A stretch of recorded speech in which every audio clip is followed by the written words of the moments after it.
예, 안녕하십니까. 김경재 방송 팬 여러분, 그리고 글로벌 디펜스 뉴스 팬 여러분. 이 방송은요, 김경재 방송과 글로벌 디펜스 뉴스 두 군데를 통해서 동시에 나갑니다. 그러니까 김경재 방송 팬 여러분도 글로벌 디펜스 뉴스에 가셔서 좋아요, 구독 신청 눌러주시고, 글로벌 디펜스 뉴스 팬 여러분들도 김경재 방송에 오셔서 좋아요, 구독 신청 눌러주시면 감사합니다. 자, 오늘은요, 미국의 일본 해체 전략에 대해서 좀 말씀을 드리겠습니다. 지금 우리나라 분들은 일단은 외신을 전혀 안 보십니다. 전혀 안 보시고 이 국제 정세를 모르니까 야, 일본이 미국하고 좋은 거 아니야? 사이 좋은 거 아니야? 근데 무슨 뭐 말도 안 되게 해체 전략을 써? 이렇게 생각하실 수가 있는데요. 일본이 앞에서는 미국 사랑해요 해놓고 뒤에서는 중국하고 붙어 먹다가 걸렸습니다. 예, 그래서 야, 요것들 안 되겠네. 손 좀 보자. 뭐, 오늘 뭐, 그런 이야기를 좀 해드리겠습니다. 자, 그 전에요. 국방부에서 군무원들도 2만 명 중에 10,000명한테는 총기를 지급한다고 합니다. 권총, 자유형 권총을 지급하고 이제 전투복을 입히고요. 이런 것들은 이제 세부 계획을 검토를 착수했다고 합니다. 지금 주1 미군도 비전투 요원에게 전투훈련을 실시했습니다. 이게 무슨 이야기냐면, 지금 대한민국의 국방안보 관련해서 이제 군기가 빠져 있는데 다시 나사를 채우는 것도 있고, 그리고 이제 북한을 여차하면 북한에 밀고 올라가려고 하면은 지금 뭐 군무원들도 이제 준비를 해야 되기 때문에 대한민국 국방부가 이제 준전시 태세로 돌입한 게 아닌가 하는 그러한 이야기들이 나오고 있습니다. 자, 여기 보시면 북한 간첩 활동 현역 대위를 체포했는데 알고 보니까 잠수부대 소속이었다. 이런 이야기가 나오고 있고, 군 용산 벙커 뚫렸다. 뭐 이런 이야기들, 이제 간첩들을 잡아들이기 시작하고 있습니다. 그런데 이 신임 국방장관 내정자의 양력을 보면요, 예전에 이제 보안사령관 수행 부관을 했습니다. 대위 때. 그리고 기무학교의 교관, 그러니까 기무사의 정보요원들을 키우는 기무학교에서 교관을 했고요. 소령대 했습니다.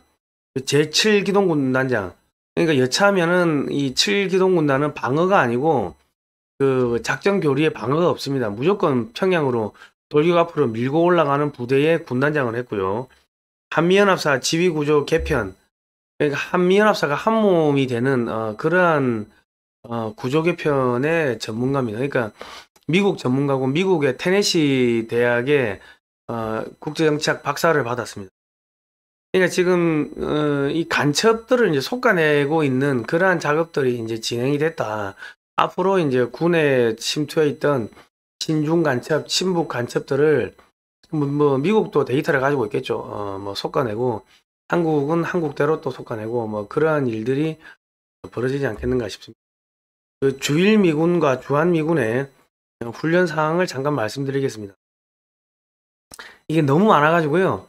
뭐 한 60까지 됩니다. 그거를 제가 다 여기서 보여드리려면 시간이 많이 걸리니까 제가 좀 추렸습니다. 작년 말부터 올해 3월 말까지는 주한 주일 미군의 육군, 해군, 공군, 해병대 특수부대가 이 군사훈련을 했습니다. 침투훈련, 상륙훈련, 뭐 이런 이제 군사훈련을 집중적으로 실시를 했고요.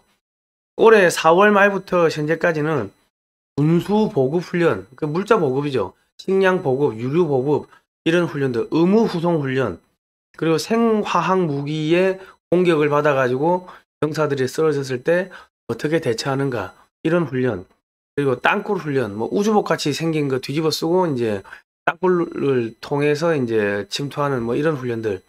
그러니까 거의 이제 미군은 훈련이 이제 다 끝났다고 보시면 되고, 이제 한국군만 훈련이 조금 남은 것 같은데, 그거는 한국군의 대통령이 바뀌고 하면은 제가 볼 때는 조만간에 이제 마무리가 될 것 같습니다. 그러니까 바이든 대통령이 5월 뭐 20일 전후로 해서 한반도에 온다고 하는데, 그거 오고 가면은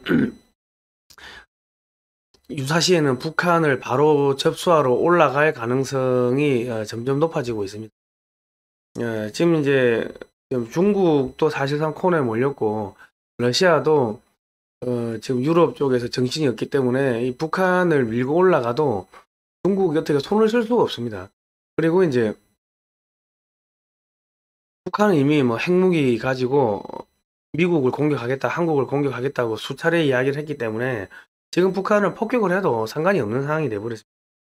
그런데 이제 저희가 우려하는 거는 코너에 몰린 중국과 북한이 남한에다가 생화학 무기 공격을 할 가능성도 배제할 수 없다. 그러니까 뭐 여기 수돗물에다가 뭐 독을 탄다든지 뭐 탄저균 뭐 그런 것들이 있지 않습니까? 뭐 그런 병균들을 갖다 뿌릴 가능성도 배제할 수가 없다. 왜냐면 같이 죽자고 덤비겠죠. 그 중국 같은 경우는 등서평이가 뭐라고 했냐면 야, 핵전쟁이 일어나가지고 10억 중에 9억이 죽어도 1억만 살아있어도 우리가 이긴다. 뭐 그런 식으로 이야기를 했기 때문에 주한미군을 철수시키기 위해 가지고 미군 기지 근처에다가 뭔가 그런 생화학 무기를 갖다 뿌릴 가능성도 있고 한미연합군이 밀고 올라오는 거를 북한 쪽으로 밀고 올라가는 거를 방어하기 위해서 이 한미연합군의 배후 지역을 어지럽히게 할 목적으로 그런 생화학 무기 공격을 감행할 가능성도 배제할 수가 없습니다. 이런 거를 좀 우리가 알고 대비를 해야 되는데 지금 대한민국의 국정은 기무사, 뭐 경찰, 검찰, 공안기관이 전부 다 마비가 되어 있기 때문에 국민들만 피해보는 겁니다. 죽어나가면 국민들만 죽어나가는 겁니다. 잘 살아남으시기 바랍니다. 자, 그리고 뭐 제 분석이 틀렸으면 좋겠습니다. 제 분석이 틀렸으면 좋겠어요. 자, 그리고 이제 베이징도 지금 뭐 곳곳에 또 봉쇄하고 있다, 마트가 텅 비었다 이런 이야기들이 나오고 있고요. 그리고 이제 상해 같은 경우 제가 잠깐 말씀드리면 상해는 이 빨간색 동그라미 안에 애들이 지금 수천 척이 떠 있습니다. 이제 들어가려고 떠 있는데 못 들어가고 있고 뭐 지금 태풍 기간 오면은 이 배들이 다 피항을 가야 됩니다. 그렇기 때문에 아마 물류가 상당히 지금 오랜 기간 공급이 안 될 것 같은데 상해에서 파일럿이 타면은 이렇게 배를 타고 올라가다가 이제 왼쪽 화살표 보시죠. 왼쪽으로 꺾어서 상해 쪽으로 들어가는 경우도 있고 그리고 그 안쪽으로 남경 쪽으로 난징 쪽으로 들어가려고 하면은 여기 빨간색 동그라미가 두 개가 있는 곳이 보일 겁니다. 저 지점에서 이제 파일럿 도순사가 교대를 합니다. 상하이 파일럿이 내려가고 내륙 깊숙이 들어가는 파일럿이 올라오고 또 이제 나올 때는 반대로 여기까지 내륙의 도순사가 끌고 나오면은 그 지점에서 이제 상하이 파일럿으로 갈아타고 이제 쭉 나오는데 지금 여기에 상하이가 막혀버리니까 이 안쪽으로 들어가는 물류가 전부 막혀버렸습니다. 이렇게 되면 식량이 공급이 안 되고 에너지가 공급이 안 됩니다. 그렇게 되면 여기 큰 배들이 이 강줄기를 따라서 하루 이틀 뭐 3일씩 들어와서 물류를 내려놓으면은 그러면 이제 조그만 배들이 이제 통통배들이 왔다 갔다 하면서 이제 이제 하천이라 하죠. 지류를 따라서 식량이나 이런 것들을 이제 공급을 하는데 지금 상해에서 파일럿이 안 탄다고 해버리니까 이 안에는 이미 지금 한 달째 마비가 됐으니까 물류가 다 떨어질 때가 됐습니다. 여기서 보름 뭐 한 달 더 가면은 올겨울 가기 전에 그 중국의 국민들이 수억 명이 굶어 죽는 그러한 일들이 벌어질 가능성이 높습니다. 또 5월, 6월, 7월, 8월 뭐 장마철에 태풍 오고 하면은 또 홍수 나고 할 건데 그랬을 경우에 올 연말 가기 전에 어마어마한 불상사가 일어날 가능성이 매우 높다. 이게 지금 중국이 사실상 자살을 하고 있는 상황입니다. 지금 황허강도 사실상 막혔고 양쯔강도 막혔고 홍콩 쪽이 막히면서 주장강을 통해서 안으로 들어가는 내륙 물류길이 모두 막혔습니다. 그러니까 지금 시진핑이는 이게 답이 없으니까 국민들 14억 중에 한 11억을 굶겨 죽이면은 인구가 한 1억 2억 남으면은 해외랑 무역을 안 해도 자기들이 먹고 삽니다. 그리고 시진핑의 권력은 이제 유지가 되겠죠. 그래서 국민들을 방역 핑계 대고 굶겨 죽이려고 하는 게 아닌가 하는 그런 생각이 듭니다. 뭐 이대로 가면 다 굶어 죽습니다. 예. 자, 중국은 끝났고요. 자, 이번에 바이든 대통령이 오면은 삼성전자를 방문할 거라고 합니다. 이거 이재용 회장이 반도체 공장을 직접 안내를 할 거라고 이야기를 하는데 그 바이든 대통령이 삼성의 반도체 공장을 가는 이유가 뭐 물론 미국에다가 투자를 좀 많이 해달라 이제 그런 이야기도 있을 겁니다. 그런데 바이든이 왜 일본보다 한국 먼저 가냐? 1993년 이후에 처음이라고 합니다. 이게 지금 한국이 미국 입장에서 봤을 때는 최고로 미국의 가스와 기름을 많이 사가는 국가가 됐습니다. 지난 문재인 정권 5년 동안 중동에서 들어오는 기름의 40% 정도를 줄이고 미국산 기름을 박근혜 정권 때보다 8배나 8.4배나 더 많이 사들였습니다. 그리고 이제 가스 같은 경우도 문재인 정권 때 이제 얼마나 사들였냐면 우리가 연간 한 850만 톤 정도 미국산 가스를 사옵니다. 대부분이 이제 알래스카산 가스를 사오는데 대한민국 전체 가스 수입량이 한 4,500만 톤 정도 되니까 거기에 약 한 18% 정도의 가스를 거의 한 20% 정도 되는 가스를 미국에서 사오는 겁니다. 근데 일본은 연간 한 9,600만 톤 정도의 가스가 필요한데 미국에서 사오는 거는 250만 톤. 우리의 뭐 반도 안 되는 뭐 그 정도밖에 안 가지고 옵니다. 그런데 일본은 2014년에 벌써 1,600만 톤의 미국산 가스를 사올 수 있는 포터를 확보를 해놨습니다. 확보해놓고 300만 톤도 채 안 가져오니까 연간 한 1,300만 톤 정도를 적게 가져가는 겁니다. 그러니까 지금 일본이 딴 생각하는 거, 딴 생각. 미국한테 올인 안 하고 뒤에다가 이제 러시아산 가스 갖고 오고 하면서 올인하니까 이것들 이번에 한번 손 좀 봐야겠네. 여기 이제 그 생각을 하는 겁니다. 자, 그리고 지금 대만에 지금 중국이 대만을 침공할 가능성이 높다는 이야기들이 계속 나오고 있습니다. 왜냐하면 내부가 정리가 안 되니까 외부의 전쟁을 일으켜 가지고 이 내부의 불만을 외부로 돌려야 되는 그런 상황에 봉착해 있습니다. 그러니까 대만을 접수를 할 수 있다 없다 그걸 떠나 가지고 무조건 대만을 공격을 할 수밖에 없는 그러한 상황에 지금 몰려 있습니다. 그리고 지금 미국도 대만은 뭐 원래 중국 아니었냐, 하나의 중국을 지지한다 하면서 대만을 공격을 유도하는 발언을 지금 계속하고 있습니다. 이렇게 해가지고 실제로 미국이 대만을 공격을 했을 경우에 무슨 일이 벌어지냐? 대만은 초음속 대한미사일도 있고 무기가 많기 때문에 이 중국 해군이나 해병대가 상륙하기가 쉽지가 않습니다.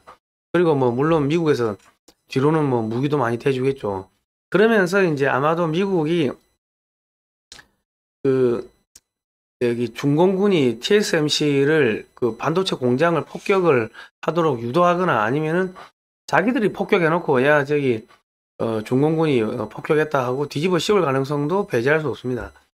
이게 왜 지금 미국이 그렇게 그런 악랄한 수법을 쓸 거라고 이제 예상을 하느냐? 지금 일본에서 한국의 반도체를 견제한다고 하면서 대만에다 반도체 최첨단 기술을 엄청나게 줬는데 그게 전부 다 중국으로 다 흘러가 버렸습니다. 그러니까 지금 이 중국을 이 해체하는 데 있어서 대만과 일본이 하나의 지금 구멍이 돼 버렸습니다. 그뿐만 아니고 예전에 반도체 관련해서 반도체가 부족하다 이런 이야기들이 막 나왔을 때 중국의 미국의 GM사나 여러 가지 회사들은 반도체가 없어서 공장이 문을 닫았습니다. 그런데 도요타는 공장이 잘 돌아갔어요. 심지어 도요타에 납품을 하는 반도체를 납품하는 회사가 불이 나가지고 한 3개월 정도 영업이 정지됐음에도 불구하고 도요타는 반도체가 안 모자랐습니다. 그러니까 미국에서 바이든 정부가 딱 들어서자마자 화가 나니까 야, 전 세계 반도체 만드는 애들 야 150군데 다 들어와봐 해가지고 야 너희 매출 전표 다 갖고 와.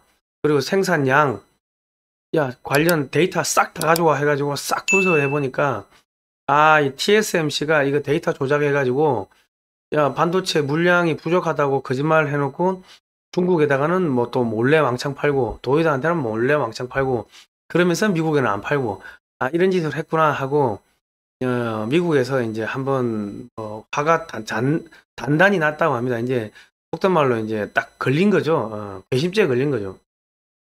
그래서 이번에 TSMC를 완전히 그냥 폭파시켜 가지고 그냥 가루로 만들어 버리든지 아니면 삼성을 앞세워 가지고 TSMC를 이게 뭐 사들이게 하든지 뭐 등등 하여튼 TSMC를 망가뜨려 가지고 일본과 중국을 완전히 망가뜨리는 그러한 전략을 펴지 않겠는가 하고 분석이 됩니다. 만약에 TSMC가 이 폭파가 된다 혹은 뭐 반도체 물량이 공급이 안 된다고 하면 일본 자동차 산업은 완전히 붕괴가 됩니다. 그리고 일본의 전자산업도 붕괴가 되겠죠. 중국의 산업도 붕괴될 거고. 그러면 일본의 자동차 산업을 미국의 자동차 뭐 공장들이 아마 혜택을 많이 볼 겁니다. 그리고 그 전자산업이 죽어버리면은 한국의 전자업체들이 많이 또 혜택을 보지 않겠나 싶습니다. 이렇게 해가지고 그 일본의 산업을 완전히 해체를 함으로써 미국은 미국대로 또 어느 정도 지분을 가져가고 한국은 한국대로 뭐 현대기아차도 조금 뭐 반사이익을 보겠죠. 그리고 이제 뭐 삼성이나 SK가 또 돈 벌고 국내 중소기업들이 가전제품들이 많이 팔리게 되고 뭐 그런 상황이 벌어질 것 같습니다. 자, 그런데 이건 미국의 싱크탱크에서 나오는 지도들인데요. 무서운 지도들입니다. 이 7광구가 일본은 자기 거라고 하는데 7광구를 일본의 영해에서 빼버렸습니다. 오키나와 지역도 일본의 영해가 아닌 걸로 표기를 해놓은 이런 지도들을 지금 내보내고 있습니다. 그리고 지금 그 미국의 싱크탱크 쪽에서 나오는 이야기들이 한국의 7광구 지금 한미 대륙붕 협정이 2028년에 끝나는데 지금 일본은 한국하고 그 공동 개발을 하지 않겠다고 선언을 해놓고 뒤로는 중국하고 또 공동 개발을 한대요. 그러니까 미국이 한국하고 미국하고 7광구 개발하자. 중국하고 일본 빼버리자. 이런 이야기들이 지금 나오고 있습니다. 그리고 이제 여기 보시면 센카쿠도 일본의 영토가 아닌 걸로 뭐 이렇게 표기를 해놨고 공교롭게도 매우 공교롭습니다. 그 오비라 까마귀 날자 배 떨어진다고 오키나와에서는 갑자기 독립운동 열기가 확 나오고 있습니다. 야, 우리는 삼별초의 후손이고 고려 대일로 넘어왔고 그렇기 때문에 우리는 한국에 독립해서 한국이 붙겠다. 뜬금없이 이런 이야기들이 나오고 있습니다. 그러니까 지금 한국이 통일되는 과정에서 하다가 제주도, 이호도, 칠광구, 오키나와까지 이어지는 그러한 영토와 영해가 생겨나는 그러한 상황도 배제할 수가 없다. 이렇게 해가지고 중국과 일본이 해상으로 왔다 갔다 하는 거를 원천적으로 막아버리려는 게 아닌가 싶은 뭐 그런 생각이 듭니다. 자, 그리고 5월 1일 날 러시아의 국영방송국에서 시청률 70%가 넘는 60분이라는 프로그램을 하는데 여기서 러시아가 영국, 독일, 프랑스를 핵무기로 공격하는 시뮬레이션 영상을 공개를 했습니다. 여기 보시면 그 핵미사일을 쏘면은 200초가 채 안 걸린다. 200초가 채 안 걸린다. 이런 이야기를 했습니다. 그래 푸틴의 요걸 화면을 보여주세요. 예. 여기 지금 200초가 채 안 걸린다는 이런 이야기를 했고요. 그리고 이제 푸틴의 최측근이 나와서 이 핵잠수함에서 포세이돈이라는 핵 어뢰를 발사하면 이거 500m 높이의 해일이 생겨가지고 서유럽은 전부 전멸할 거다. 뭐 이런 이야기들 쪼갰습니다. 사실 이게 지금 도가 넘은 상황인데 푸틴의 인기가 지금 80%가 넘어가니까 이게 전체주의 궁극주의로 방향을 튼 것이 아닌가 하는 그런 분석들이 나오고 있습니다. 지금 우크라이나 러시아 전쟁은 지금 초장기전으로 돌입을 하는데 이렇게 되면 신냉전이 이제 생기는 거고요. 지금 앞으로 한 2, 3년 정도는 뭐 독일이나 이런 서유럽이 러시아산 가스나 기름을 사와야 되니까 어쩔 수 없이 러시아가 돈을 많이 벌겠지만은 뭐 3년 그 이후부터는 러시아산 가스나 기름 원자재의 수급이 대폭 줄어들 겁니다. 그러면 4년, 5년, 6년, 7년, 10년 이렇게 가면은 러시아 경제가 쪼그라들겠죠. 그리고 뭐 중국이 산다 하는데 중국도 경제 마비로 러시아산 원유가스를 수입하기가 힘든 상황이고 인도가 러시아산 원자재를 공급을 할 거다. 뭐 인도가 러시아산 원자재를 사갈 거다 하는데 그것도 뭐 제재로 쉽지가 않은 상황이 될 겁니다. 이렇게 되면은 러시아는 극동 지역에서는 자기 시장을 잃고 유럽 지역에서는 자기 시장을 잃고 그리고 유럽의 국가들은 미국산 가스, 기름, 뭐 원자재 왕창 사면서 또 미국산 무기도 왕창 사고 그러면 유럽 쪽에서 러시아는 군비 증강을 해야 됩니다. 돈 들어오는 거는 점점 줄어드는데 군비 증강은 계속 해야 되고 그러면 답이 없어요. 그리고 지금 러시아는 경제가 뭐가 문제냐면 의료 체계가 의료 시스템이 붕괴가 됐습니다. 그러니까 2, 3년 지금 바짝 유가 상승으로 유가 상승으로 러시아가 돈을 많이 벌었다고 뭐 자꾸 그래 이야기를 하는데 그거는 돈을 벌어도 국민들한테 돌아가는 게 아니고 푸틴과 그 일파들이 갖고 있는 그 에너지 업체들 갖고 있는 일부 정치인들이 돈을 버는 거지 국민들하고 아무 상관없습니다. 근데 지금 의료 시스템이 붕괴돼가지고 러시아의 남자들이 평균 한 62세 되면 죽습니다. 한국이 평균 수명이 82세 정도 되지 않습니까? 요즘은 좀 더 올랐더만. 근데 지금 러시아는 62세. 그러니까 의료 시스템이 완전히 붕괴된 상황에서 중장기적으로 군비는 계속 늘어나게 되고 에너지 수출 금액은 줄어들게 되면은 5년, 10년이 지나면은 러시아는 완전히 경제가 무너질 거고 여기 보시면 극동 지역은 벌써 지금 독립운동 이야기가 계속 나오고 있는데 아마도 독립이 되지 않겠는가 싶은 생각이 듭니다. 예, 이 지금 미국의 싱크탱크 쪽에서 나오는 이야기들을 보면은 그 알래스카에서 이 극동 지역으로 파이프라인을 해서 이제 대한민국의 여수로 보내서 여수에서 원유나 가스를 재가공해 가지고 이제 수출한다 뭐 이런 전략이 나오고 있습니다. 그러니까 이 극동 지역도 독립을 시키겠다는 이야기들이 계속 나오고 있는데 뭐 이대로 가면은 러시아가 5년 10년 후에는 극동 지역을 잃어버릴 가능성도 배제할 수가 없습니다. 자, 제가 오늘 준비한 이야기는 다 끝났는데요. 기승전 이상하게 미국은 여기저기 해체하고 뭐 전쟁 일으키고 뭐 그러는데 희한하게 한국한테는 자꾸 뭔가를 갖다 주려고 하고 한국은 점점 그냥 자고 일어나면 영토가 넓어지고 무역 그 시장이 자꾸 넓어지고 뭐 그래야 될 겁니다. 유럽이 저렇게 아수라장이 되면은 한국의 선박들, 에너지 수송 선박들 그리고 한국 제품들이 유럽에 수출이 많이 되게 될 거고요. 유럽은 산업 경쟁력, 가격, 단가 경쟁에서 한국에 밀리기 때문에 유럽은 아예 앞으로 완전히 경제가 박살나지 않겠나 싶습니다. 그 틈을 한국이 왕창 들어가서 다 차지하지 않겠는가 싶은 생각이 듭니다. 자, 국민 여러분 힘내시고요. 지금 이 북한이나 이 중국이 유독가스나 뭐 생화학 무기를 배포할 가능성이 좀 있는데 이 부분만 잘 우리가 고비를 넘기면은 앞으로 뭐 1, 20년 안에 G2 GDP 8만 불이 넘어가는 그런 국가가 되지 않겠나 싶습니다. 자, 다음 시간에 뵙도록 하겠습니다. 고생하셨습니다.